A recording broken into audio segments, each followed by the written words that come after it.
Thomas was a tank engine who lived at a big station. He had 6 small wheels, a short stumpy funnel, a short stumpy boiler, and a short stumpy dome. He was a fussy little engine, always pulling coaches about. He pulled them to the station ready for the big engines to take out on long journeys. And when trains came in and the people had got out, he would pull the empty coaches away so that the big engines could go and rest. He was a cheeky little engine too. He thought no engine worked as hard as he did, so he used to play tricks on them. He liked best of all to come quietly beside a big engine dozing on a siding and make him jump. Peep, peep, peep, peep, peep! Wake up, lazy bones! He would whistle. Why don't you work hard like me? Then he would laugh rudely and run away to find some more coaches. One day, Gordon was resting on a siding. He was very tired. The big express he always pulled had been late, and he had to run as fast as he could to make up for lost time.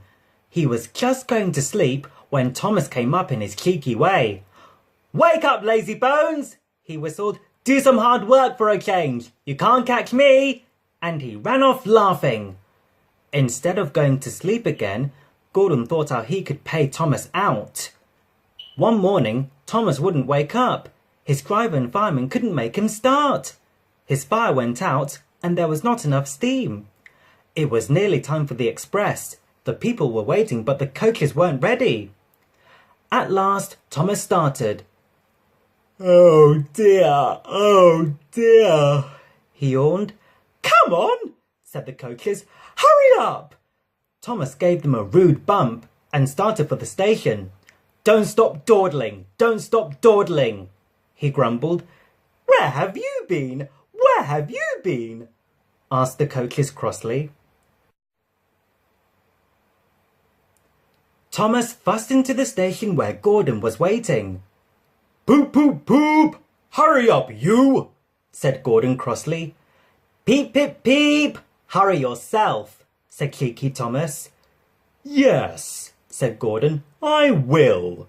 And almost before the coaches had stopped moving, Gordon came out of his siding and was coupled to the train. Poop, poop, he whistled. Get in quickly, please. So the people got in quickly. The signal went down, the clock struck the hour, the guard waved his green flag, and Gordon was ready to start. Thomas usually pushed behind the big trains to help them start, but he was always uncoupled first, so that when the train was running nicely, he could stop and go back. This time he was late, and Gordon started so quickly that they forgot to uncouple Thomas. Poop, poop, said Gordon. Peep, peep, peep, whistled Thomas. Come on, puffed Gordon to the coaches. Pull harder, puffed Thomas to Gordon. The heavy train slowly began to move out of the station. The train went faster and faster, too fast for Thomas. He wanted to stop, but he couldn't. Peep, peep, stop, stop, he whistled. Hurry, hurry, hurry, laughed Gordon in front. You can't get away, laughed the coaches. Poor Thomas was going faster than he had ever gone before. He was out of breath and his wheels hurt him, but he had to go on. I shall never be the same again, he thought sadly. My wheels will be quite worn out. At last, they stopped at a station. Everyone laughed to see Thomas puffing and panting behind. They uncoupled him, put him onto a turntable, and then he ran onto a siding out of the way. Well, little Thomas, chuckled Gordon as he passed. Now you know what hard work means, don't you? Poor Thomas couldn't answer. He had no breath. He just puffed slowly away to rest and had a long, long drink. He went home very slowly and was careful afterwards never to be cheeky to Gordon again.